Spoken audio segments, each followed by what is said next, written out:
Welcome back to the Lights Out podcast, bedtime stories for boys and girls, for when the lights go out. Good evening, boys and girls. Are you ready for bed? Are you all tucked up, wrapped up, snuggled up, nice and warm, and ready for another Lights Out bedtime story?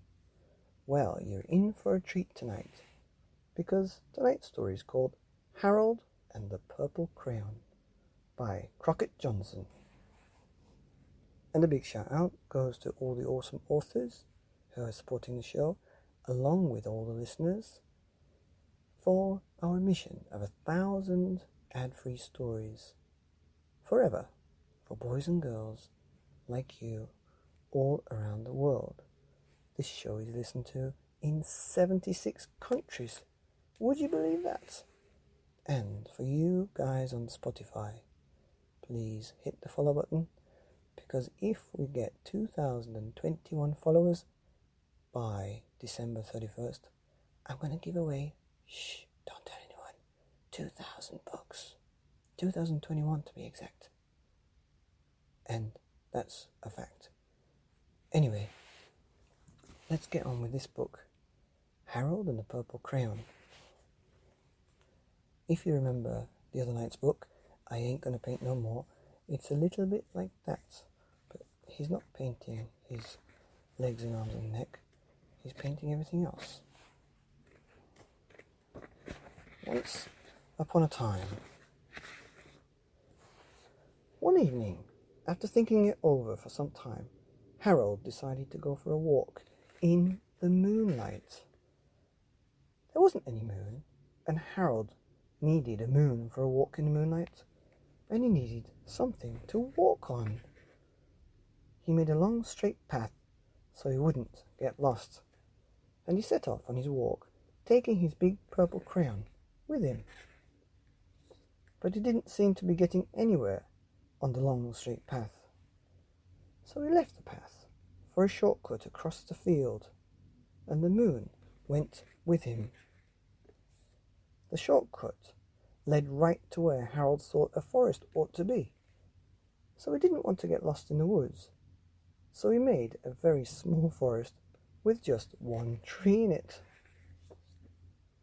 It turned out to be an apple tree. The apples would be very tasty, Harold thought, when they got red. So he put up a frightening dragon under the tree to guard the apples. It was a terribly frightening dragon. Suddenly, he realized what was happening. I missed a page. Sorry. It was a terribly frightening dragon, and it even frightened Harold. He backed away. His hand, holding the purple crayon, shook. Suddenly, he realized what was happening. But by then, Harold was over his head in an ocean. He came up thinking fast, and in no time he was climbing aboard a trim little boat. He quickly set sail, and the moon sailed along with him. After he had sailed long enough, Harold made land without much trouble. He stepped ashore on the beach, wondering where he was. The sandy beach reminded Harold of picnics, and he thought of picnics made him hungry, so he laid out a nice simple picnic lunch. There was nothing but pie, but there were all 9 kinds of pie that Harold liked best. When Harold finished his picnic, there was quite a lot left. He hated to see so much delicious pie go to waste. So Harold left a very hungry moose and a deserving porcupine to finish it up, and off he went looking for a hill to climb to see where he was. Harold knew that the higher up he went, the further he could see, so he decided to make the hill into a mountain. If he went high enough, he thought he could see the window of his bedroom. He was tired, and he felt he ought to be getting to bed. He hoped he could see his bedroom window from the top of the mountain. But as he looked down over the other side, he slipped, and there wasn't any other side of the mountain. He was falling in thin air. But luckily, he kept his wits and his purple crayon. He made a balloon, and he grabbed onto it. Then he made a basket under the big balloon, enough to standing. He had a fine view from the balloon, but he couldn't see his window.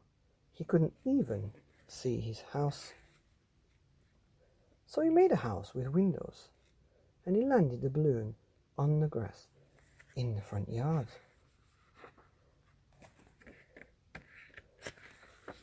None of the windows was his window. He tried to think where his window ought to be. He made some more windows. He made a big building full of windows. He made lots of buildings full of windows. He made a whole city full of windows. But none of the windows was his window. He couldn't think where it might be. He decided to ask a policeman. The policeman pointed the way Harold was going anyway. But Harold thanked him, and he walked along with the moon, wishing he was in his room and in bed. Then suddenly Harold remembered.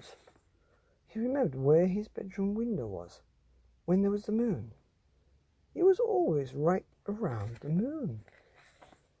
And then Harold made his bed. He got into it, and he drew up the covers. The purple crayon dropped on the floor, and Harold dropped off to sleep. Wow, that was a really good book about a little boy with a purple crayon. Here on the Lights Out podcast, bedtime stories for boys and girls for when the lights go out. Good night.